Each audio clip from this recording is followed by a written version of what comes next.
Tugenden und Untugenden, a quiet gaze. A literary philosophical exploration of virtues, shadows, cultural roots and the vast in between. Episode 4. The shadow side of composure. A quiet gaze into hesitation. Opening. A step at the threshold. Before we begin, I want to lead you into a room quieter than the ones before. A room not held in the clear light of clarity, but at a threshold where something gathers before it moves. A room where the air grows still because a thought is searching for form. A room where a step is possible and yet not taken. Composure is a virtue of the middle. It is the steady hand that holds the thread. It is the breath that brings clarity. It is the stance that preserves measure even when the world urges us forward. But every virtue carries a reverse side, not as a flaw, but as an excess, not as a break, but as a shift. When composure grows too large, a moment appears that stretches longer than it wishes to. A pause that thickens. A waiting that expands. A step that gathers itself but does not fall. This moment has a name. Hesitation. Hesitation is not failure. Hesitation is a signal. A signal that something within us is seeking ground before it shows itself. A signal that responsibility has grown heavy. A signal that clarity needs space. In this episode, we enter this room, not to overcome it, but to understand it. For hesitation is not a shadow that darkens us. It is a movement that reveals where composure has grown heavy or lonely. Before we go deeper, I invite you to step into this room slowly, with a quiet gaze on what becomes visible when composure gathers and the step waits. Chapter 1. Introduction. A room for hesitation. Before we turn toward the shadow side of composure, I want to share why this episode belongs here. After the first movements of light and shadow, after the broad lines of virtues and their reversals, after the poetic and literary scenes that opened this series. Composure is a virtue highly valued across cultures. It stands for measure, clarity, quiet strength, inner order. It is the stance that carries decisions without pushing. It is the movement that creates space before a step is taken.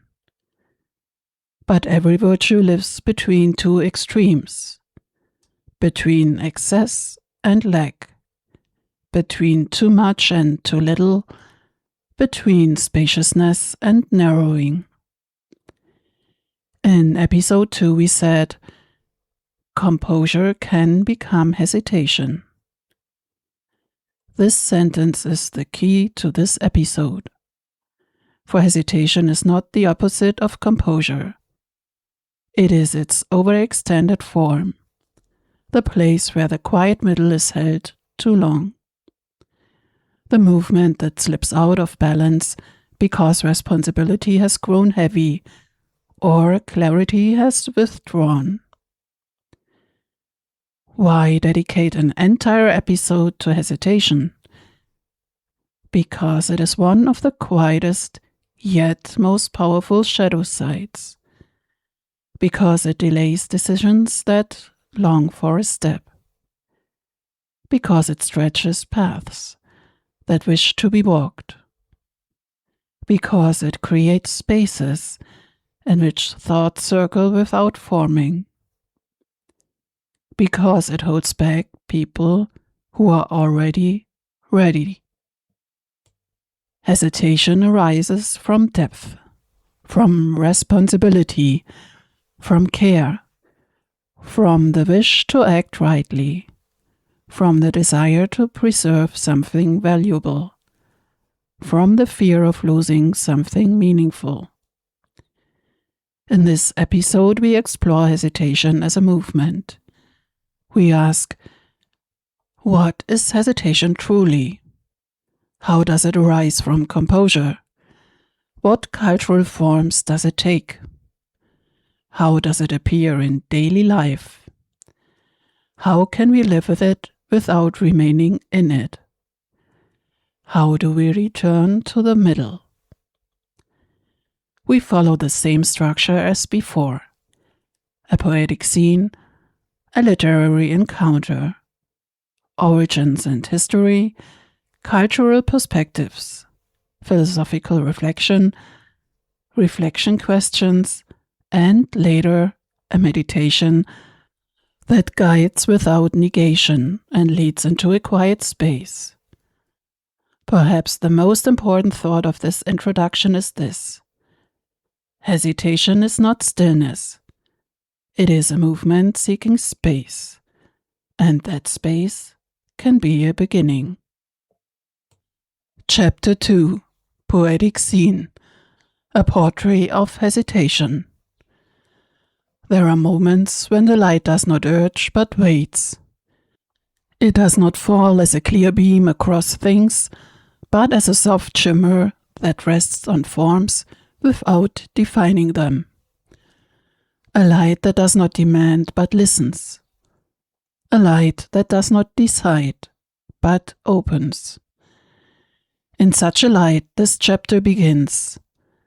A light standing at the threshold, a light that reveals the space between thought and step. A light that shows how delicate the moment is in which something could happen and yet remain still. Perhaps you know this moment, when morning rises but the day has not begun. When the world rests in an in-between, where everything is ready but nothing rushes. When a step gathers itself but does not yet see ground. When the air grows quiet because something within it is searching for form. In this light, even small things can cast long shadows. A twig on the path, a stone in the grass, a leaf barely moving, and yet each creates a shape larger than itself, not heavy but true. Perhaps your inner movements are the same. A virtue is like an object in the light, clear, recognizable, steady. But only the shadow it casts reveals its full form, where it begins, where it ends, how it shifts when the light softens.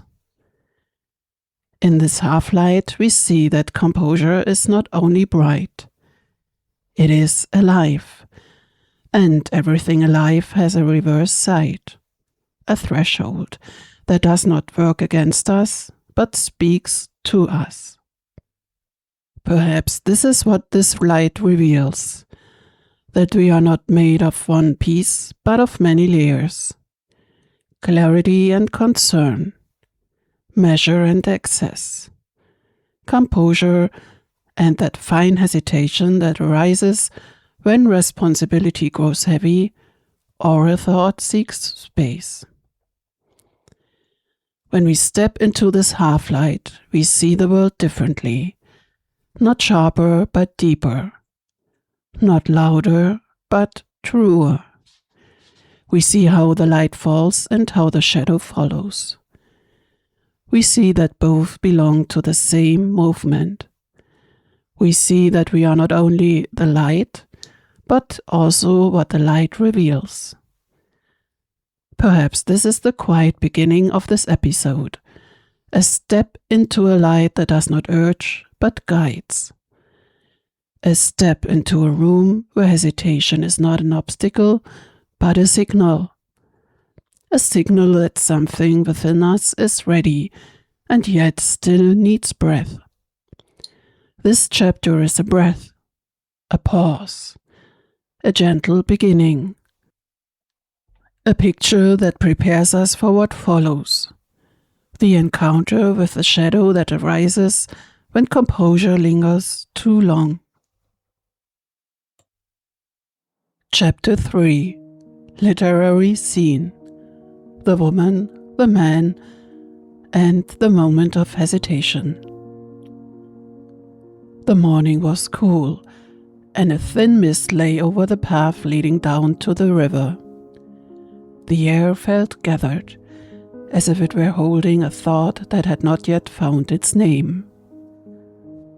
Light fell at an angle through the bare branches of the trees. A soft, widening light that made things appear larger than they were and shadows longer than one would expect. In this light stood the man at the water's edge. His hands rested on his coat pockets, his gaze fixed on the slow movement of the river. He looked as though he were listening to something that was not loud, something gathering within him without taking shape. His shoulders were slightly lowered, as if he carried something unseen, yet waited. A hesitation spreading through him like a quiet fog. The woman walked along the path, a basket on her arm, filled with a few branches and a cloth draped over the rim. Her steps were steady, following a rhythm older than the morning itself. When she saw the man, she stopped, not surprised, but as if she had known she would find him here. "You are out early," she said, her voice warm without being soft, a voice that did not push but opened. The man nodded, still watching the water. "I meant to start walking," he said, "but something holds me back. I don't know what it is." The woman set her basket down and stepped beside him. She did not look at him but at the river, as if she knew that some conversations become lighter when the gaze rests on something calm. "Sometimes," she said, "a virtue grows too large. It stretches beyond us without our noticing, and then a moment appears that becomes longer than it wishes to be." The man remained silent. He knew she was right, even if he did not yet know why. "I always thought composure was good," he said at last. "I thought it would help me see clearly, but lately it feels like a circle I keep walking inside." The woman lifted one of the branches from her basket. "Composure is good," she said, "but when it takes too much space, it becomes hesitation, and hesitation carries weight." He exhaled slowly. "And what does one do then?" She turned the branch in her hand, studying its shape, its small, uneven places, its fine cracks. "You look at it," she said. "You recognize the moment that has grown too long, not to judge it, but to understand where the middle was lost." The man looked at the branch resting in her hand. "I always thought hesitation was weakness." "No," she said gently. "Hesitation is a signal. It shows that something within us is seeking ground. It shows that a step is ready and also still needs breath." A breeze moved across the water, and the man's shadow shifted on the surface. distorted, yet recognizable. He watched it as if seeing himself from a new angle. And when you recognized this moment, he asked, then you can realign the light, she said, not by forcing yourself forward, but by bringing composure back into the middle. She placed the branch back into the basket, lifted it again, and looked at him. You carry much, she said, perhaps more than you need to. The man nodded slowly. Perhaps, he said. Perhaps I have waited too long. Waiting is good, she said, but measure is better. She smiled. A quiet, warm smile that did not console but encouraged. Then she continued down the path, disappearing into the half-light. The man remained, but something within him had begun to move. He looked at the river, at his shadow, at the light shaping it, and he knew he could begin, not with a step alone, but with a balance. Chapter 4: Origins and History of Hesitation. Hesitation is one of humanity's oldest inner movements. It is not an invention of modern life, not a weakness of an overwhelmed age, not an uncertainty born of complexity. Hesitation is as old as the first decisions humans ever made. It is the place where a thought takes breath before it takes form. To understand where hesitation comes from, we must return to the earliest moments of human living, to the times when people first acted together, chose together, and searched together for what a good life might be. Even in early communities, long before writing, long before rules were recorded, long before philosophies emerged, people observed that every stance has two sides. Composure could protect, but also delay. Care could preserve, but also postpone. Responsibility could carry, but also grow heavy. There were not moral judgments. There were experiences. Experiences woven into stories, songs, and sayings long before they appeared in books. In the ancient world, these observations were given form. Aristotle spoke of the middle, the balance between two extremes that defines a virtue.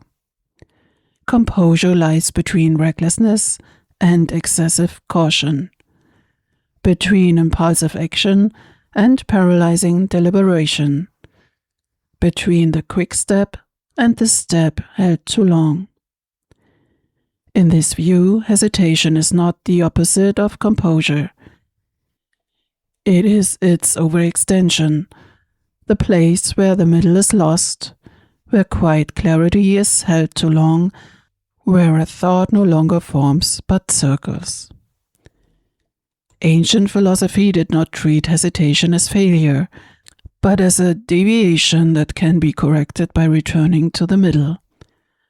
Virtue was a path, not a state. Hesitation was a step aside, not a fall. In the Middle Ages, the view shifted. Religious traditions began to moralize inner movements. Words like wavering, indecision, weakness of will came to the foreground. Hesitation was often seen as moral uncertainty, not only out of balance, but out of alignment with divine order. And yet, even then, the deeper insight remained. Hesitation grows from the same roots as composure. Texts of this time speak of every virtue having a sister, a form too close, born of the same source, but growing in another direction. With the early modern era, moral judgment softened, and psychology began to study inner movements. Hesitation was understood not as weakness, but as overload, as responsibility, as care, as inner tension. Hesitation shows that a person wishes to preserve something. It shows that a decision carries weight. It shows that a step has meaning. In modernity, cultural studies, psychology, and philosophy began to see hesitation as a cultural movement. Every culture has its own forms of hesitation, its own thresholds, its own inner transitions. In some cultures, hesitation is wisdom. In others, courtesy. In others, still, respect. Hesitation became a mirror, revealing what a community values and what it protects.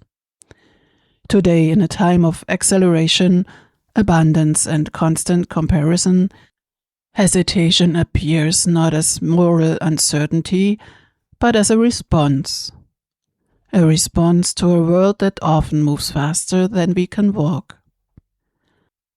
Perhaps the deepest insight of its history is this: hesitation is not the enemy of composure, it is its shadow, and a shadow appears only where there is light. Chapter 5. Meaning Today. We live in a time in which many things are possible at once, and many things remain open at once. A time in which paths branch before we even step onto them. A far time in which decisions carry weight because their consequences reach far. In this world, hesitation does not appear as uncertainty. It appears as response, a response to a reality that challenges us, accelerates us, floods us, and sometimes exceeds us. It was seen as wavering, as indecision, as weakness of will. Today a different view emerges. Hesitation is a signal that the person stands at a threshold, a signal that a decision carries meaning, a signal that something within us is seeking space before it shows itself. The world we live in has become fast. Information flows without pause. Expectations grow. Decisions must be made quickly. In this acceleration, composure easily slips out of its middle. It becomes heavy because it tries to hold too much. It becomes slow because it tries to consider too much. It becomes narrow because it tries to preserve too much. From this overextension, hesitation arises. Hesitation today does not grow from weakness, it grows from depth. It shows that a person wishes to preserve something important. It shows that a decision should not be made lightly. It shows that responsibility has weight. It shows that a step has meaning. Hesitation is an inner threshold, a place where thoughts gather, where feelings seek room, where clarity forms slowly but steadily. In this view, hesitation is not an obstacle.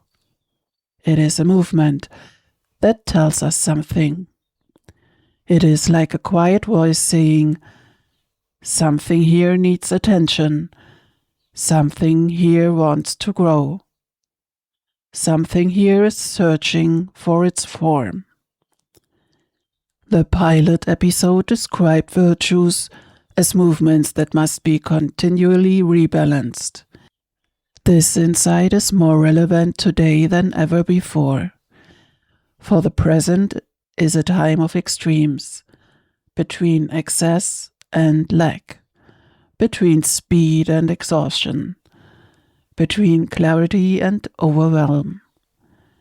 In this space, the shadow we call hesitation emerges. And yet, in this time, hesitation can become a guide. It shows where we protect ourselves. It shows where we gather ourselves. It shows where we long for rest. It shows where we need clarity. It shows where we can grow. Hesitation is not a dark force that holds us back. It is a trace leading toward what sustains us. It is a sign that reminds us that we are human, with light and shadow, with composure and the fine threshold that appears when a step carries meaning. Perhaps this is its greatest relevance today. Hesitation reveals what lives within. It shows where a virtue needs space. It shows where a person can meet themselves. It shows where life seeks its middle again. In a world that often moves faster than we can walk, hesitation is not stillness. It is a signal.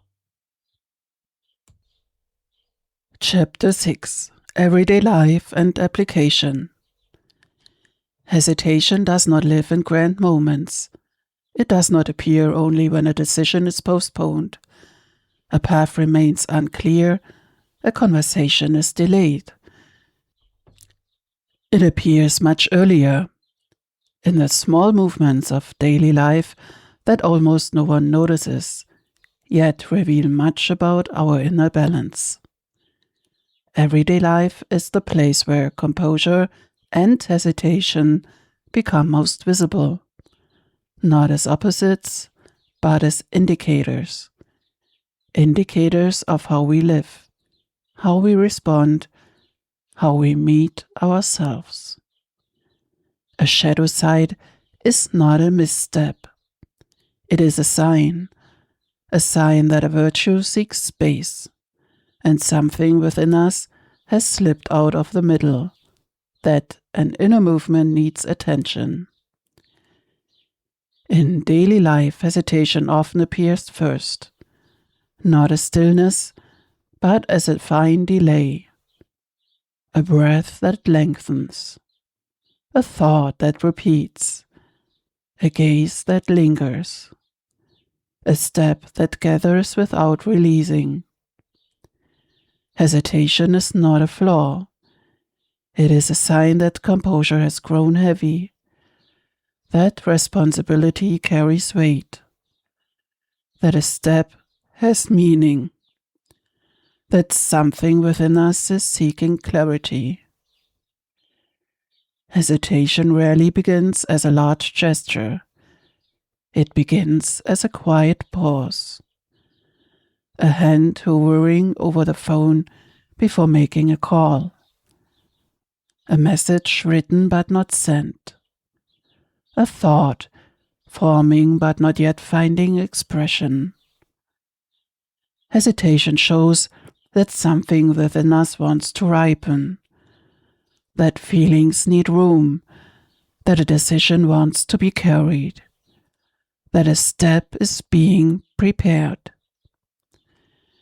Composure is the virtue that holds the space, but when it grows too large, it becomes hesitation, a circle that closes before it opens, a movement that gathers without releasing.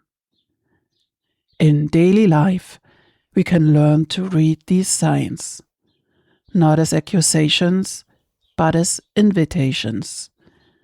Invitations to listen inward. Invitations to find the middle again.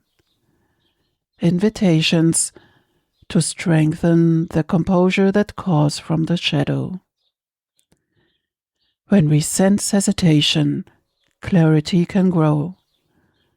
When we sense hesitation, courage can emerge. When we sense hesitation, responsibility can lighten.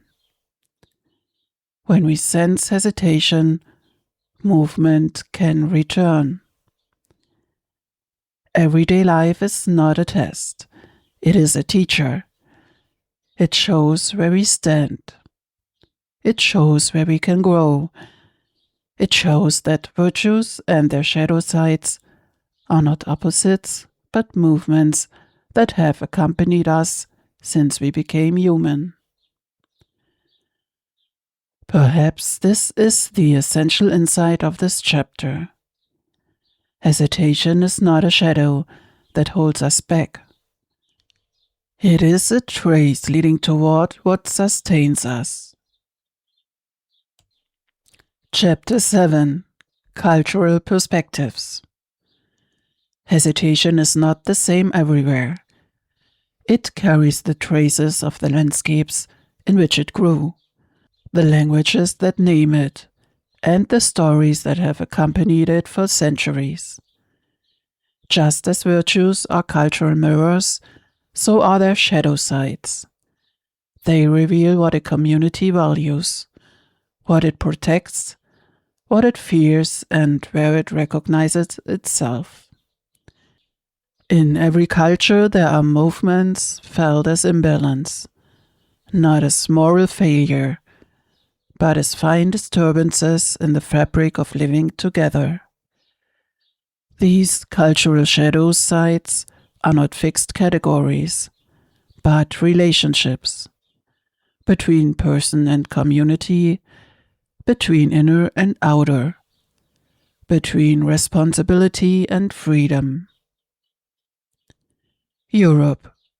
Hesitation as a threshold of responsibility. In many European traditions, hesitation is seen as an expression of care, a moment in which a person recognizes the weight of a decision, a threshold where responsibility becomes tangible. In Enlightenment philosophy, hesitation was often understood as a space of reflection, a place where thoughts were examined before they become action. Composure was a virtue, hesitation an overextended form, a sign that a person takes consequences seriously. At the same time, Europe carries a cultural tension between the ideal of decisiveness and the respect for deliberation. Hesitation lives in this in-between, showing how deeply European cultures bind decisions to responsibility. East Asia. Balance as a measure. In many East Asian traditions, Confucian, Taoist, Buddhist, balance is the highest value. Hesitation arises where this balance is disturbed. The central shadow movements are excess, disharmony, loss of inner alignment. Hesitation is understood not as uncertainty, but as a loss of the middle, a moment in which inner and outer rhythm no longer match. Composure creates harmony. Hesitation marks the place where harmony wavers, not as error but as a signal that something seeks balance again. Mediterranean cultures. The tension between heart and measure. In the Mediterranean world, hesitation is often seen as an inner tension between the impulse of the heart and the measure of reason. In ancient myths, heroes pause not because they are unsure, but because their decisions affect the community. Hesitation becomes a sign of responsibility and of longing. It reveals a person standing between several truths. Northern Europe. Hesitation as a space of inner life.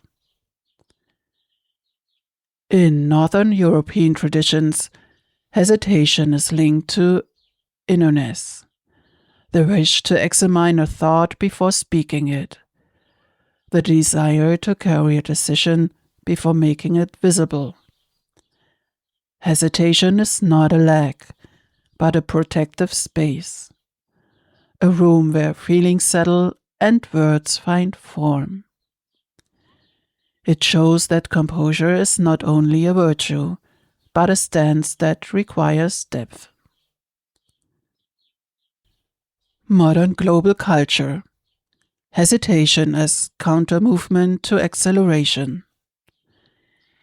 In today's global culture, hesitation often appears as a response to speed, to comparison, to constant availability. It becomes a quiet resistance against acceleration. It shows that a person wishes to move in the rhythm of their own breath, not in the rhythm of the world. It shows that decisions need space. It shows that clarity needs time. Perhaps this is the essential insight. Hesitation is not a cultural flaw.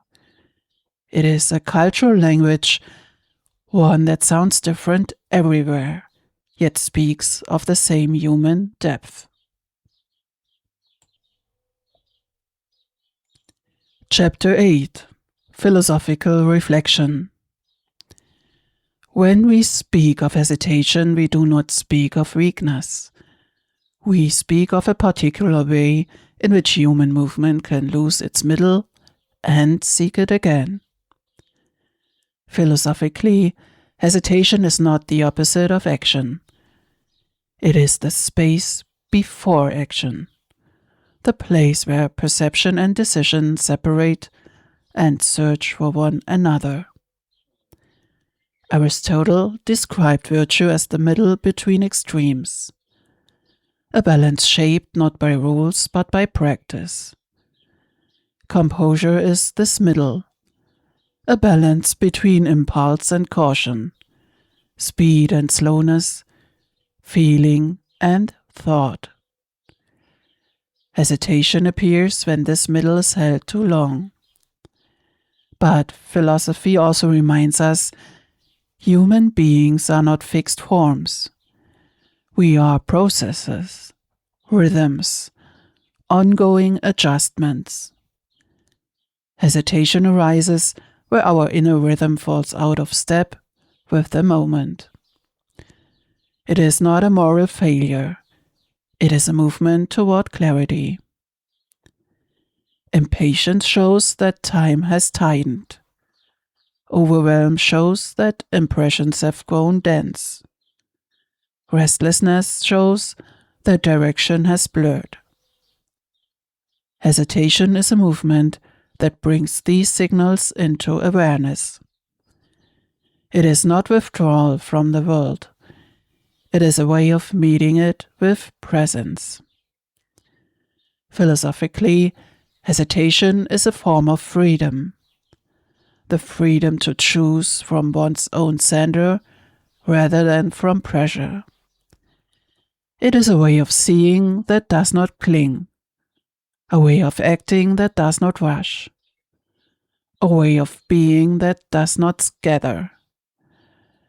Perhaps the deepest insight is this: hesitation is not the absence of movement. It is the movement of seeking its right measure. It is the quiet arc between perception and action, between inner and outer, between self and world. It is not a destination. It is a way of walking, a way that begins again each time we return to ourselves. Chapter 9: Strengths and Shadows. Every virtue carries a light, and a shadow shaped by the same light. Hesitation is no exception. At first glance, composure appears steady, clear, balanced. Yet, like all living movements, it can tilt. It can grow too narrow or too wide. It can become more than it needs to be, or less than it should be. A virtue becomes a strength only when it remains in balance. When it stretches beyond that balance, it becomes its own distortion. Composure is a quiet strength. It allows us to see clearly, to act with presence, to choose with steadiness. But when composure grows too heavy, it becomes hesitation. A pause that no longer clarifies but delays. Care is a gift. It protects what matters, creates space for thought, opens room for understanding. But care held too tightly becomes overcaution, a narrowing that closes instead of opening. Discernment is a form of clarity. It helps us recognize what truly matters. But discernment, stretched too far, becomes overthinking, a circling of thoughts that obscures the very clarity it seeks. Responsibility is a strength. It deepens our choices, grounds our actions, connects us with what matters. But responsibility without breath becomes burden, a weight that slows rather than steadies, a heaviness that turns composure into hesitation. Even inner steadiness, often seen as the heart of composure, can tilt. When held too firmly, it becomes rigidity, a stance that resists rather than responds. Virtues are not perfect forms. They are movements that must be balanced again and again. Between too much and too little, between excess and lack. And the shadows of hesitation carry their own quiet messages. Overcaution can show that something tender needs protection. Overthinking can reveal a place where clarity is searching for ground. Burden can signal that responsibility has grown heavy. Rigidity can show that steadiness has lost its breath. Shadows are not failures. They are signals, movements that reveal where composure wants to return to its center. Perhaps this is the essential insight. This shadow of hesitation does not oppose composure. It illuminates it, showing where clarity wants to soften, where steadiness wants to breathe, where presence wants to move again. Hesitation is not the absence of light. It is the place where light becomes visible through contrast. Chapter 10: Language and Expressions.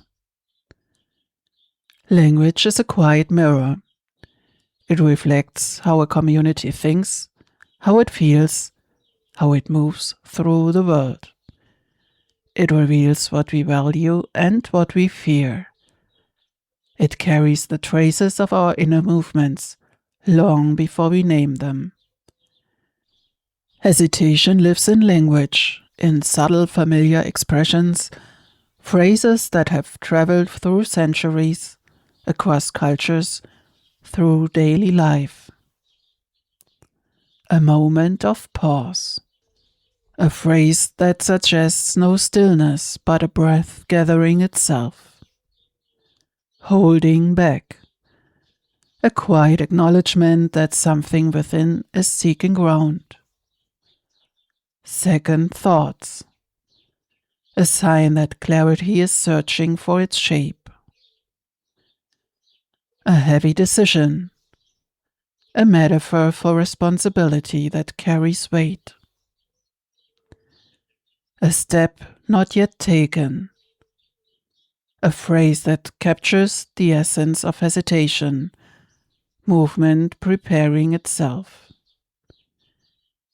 In emotional language, hesitation appears in images of threshold, standing at the edge, a thought circling, a hand hovering, a breath that lengthens. These expressions are not judgments, they are observations, evidence that people across cultures have long recognized the delicate space between intention and action. Language also reveals the shadow side, overthinking, losing momentum, getting stuck in the moment. These phrases show how easily balance can shift, not as failure, but as movement. Perhaps that is why language remains one of the most powerful guides to understanding hesitation. It gives shape to what we feel before we fully understand it. Language is not only a tool, it is a space in which hesitation takes form. A space where the threshold between composure and its shadow become visible. Chapter 11. Literary References. Hesitation has accompanied human thought for as long as people have reflected on the delicate space between intention and action. Writers, philosophers, and thinkers across centuries have explored how clarity forms, how responsibility weighs, how the inner world meets the outer one at the threshold of a step. Those who wish to go deeper will find in literature and philosophy a wide range of voices that illuminate hesitation from different angles. Aristotle, Nicomachean Ethics. A foundational text on the middle way.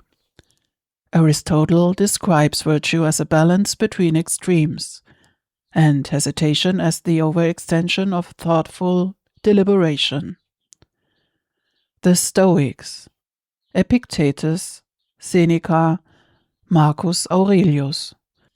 A tradition that sees hesitation not as weakness, but as a moment in which the mind seeks alignment, a pause that reveals where inner steadiness has shifted. Thomas Aquinas, Summa Theologiae, a medieval perspective on discernment, discretio, as a spiritual and ethical practice. Hesitation appears where discernment is held too long, a sign that clarity is searching for form. Simone Weil, Gravity and Grace, a profound meditation on attention, waiting, and the weight of responsibility. Weil describes the threshold between thought and action as a place where the soul gathers itself. Søren Kierkegaard, The Concept of Anxiety, a philosophical exploration of the moment before choice, the trembling space in which possibility expands and the self becomes aware of its freedom. Hannah Arendt, The Life of the Mind, a study of thinking, willing, and the pauses between them. Arendt shows how hesitation can be a space in which judgment forms. Modern psychology, decisions theory, and cognitive science, Contemporary research examines hesitations as a response to complexity, responsibility, and emotional weight, a movement that protects as much as it delays. These works are not obligations, they are invitations. Invitations to explore how different eras and different minds have understood the quiet threshold where composure becomes hesitation.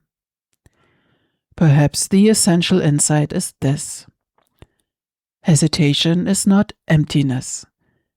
It is a space in which thought, feeling, and responsibility meet. Chapter 12. Reflection Questions. Hesitation becomes meaningful when we relate it to our own lives. These questions are not tasks but invitations. Invitations to pause, to sense, to listen inward. You may carry them quietly, write them down, or choose only one. There is no right way. Where does hesitation appear most naturally in your life? In which moments do you sense a pause that carries weight? Where does hesitation linger longer than it needs to? These places often reveal what seeks clarity. Which situations invite you to hold back before you act or speak? These thresholds are often the beginning of understanding. What helps you return to your center when hesitation grows heavy?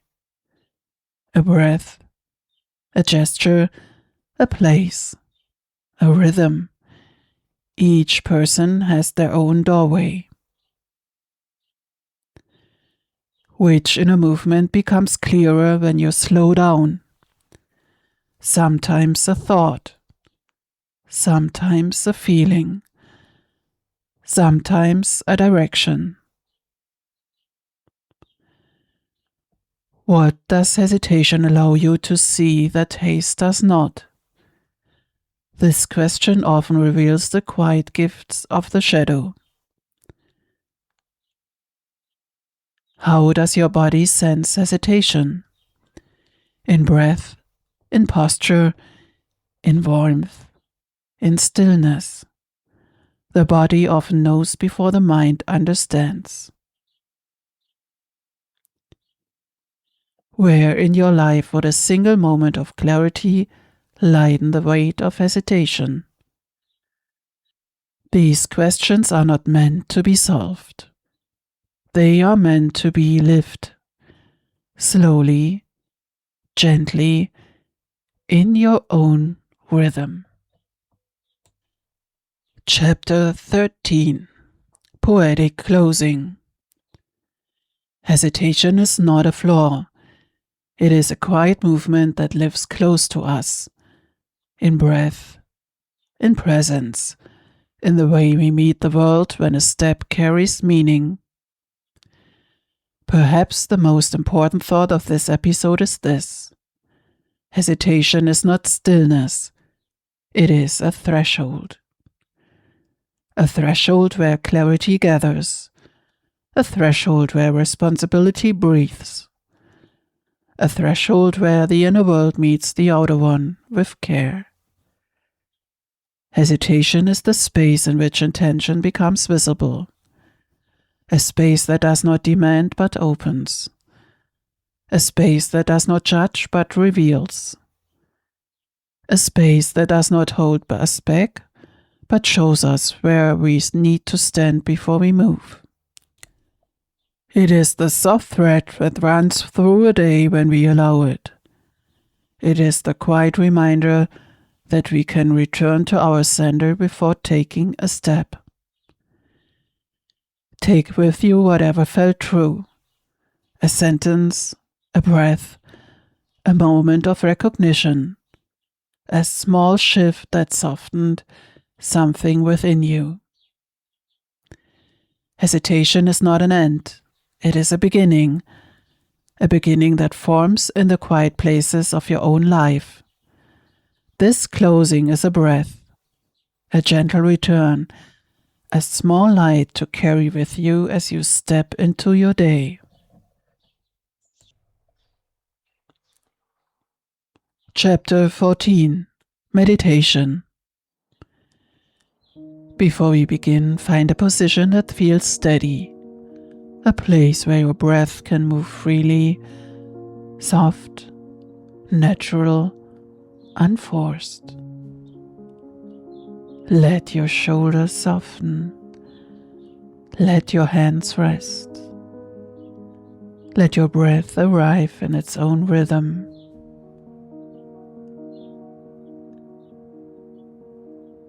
With every inhale, a quiet opening. With every exhale, a gentle release.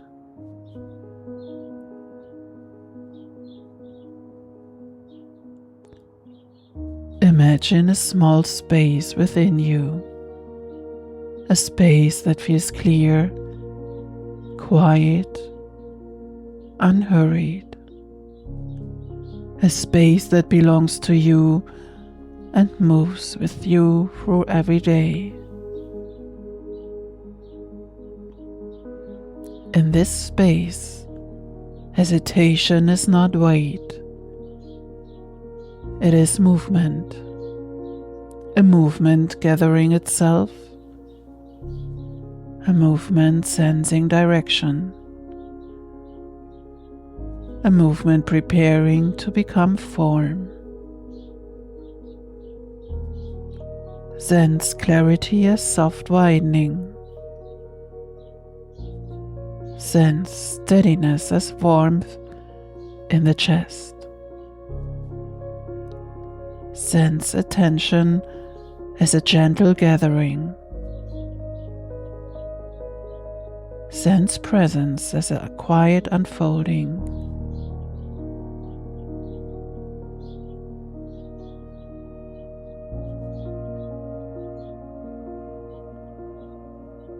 You do not reach for anything.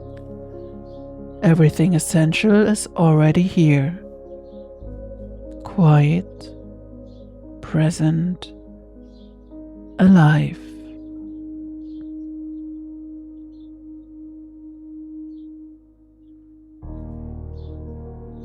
Let this space expand just a little. Let it become a place you can return to. A place that remembers what steadies you, what strengthens you, what brings you back to your center.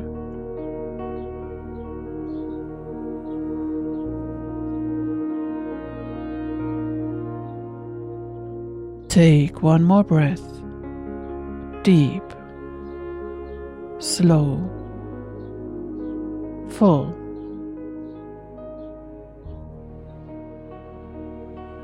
And when you are ready, let your attention return to the room around you, carrying with you the quiet movement you found here.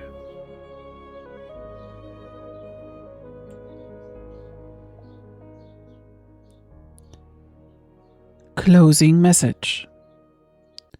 Thank you for walking with me through this fourth episode of Tugenden und Untugenden, a quiet gaze. Perhaps something in you has softened. Perhaps a thought has widened. Perhaps a quiet recognition has found its place. Hesitation is not an obstacle. It is a threshold, a place where clarity gathers, where responsibility breathes, where the inner world meets the outer one with care. If you take one thing with you, let it be this. Hesitation is not the end of movement. It is the beginning of understanding.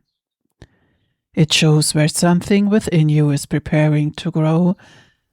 It shows where a step is forming. It shows where your own center is asking to be heard. Carry with you whatever felt true. A sentence, a breath, a moment of recognition. A small shift that opened a little space inside. Thank you for listening. Thank you for being here. Thank you for giving this quiet threshold a place in your day. We meet again in the next episode of Tugenden und Untugenden, a quiet gaze. If you feel called to wander a little deeper, scripts, audio pieces, and small companion materials are available on my channels including YouTube and Poetic. Perhaps one of them will walk a little further with you.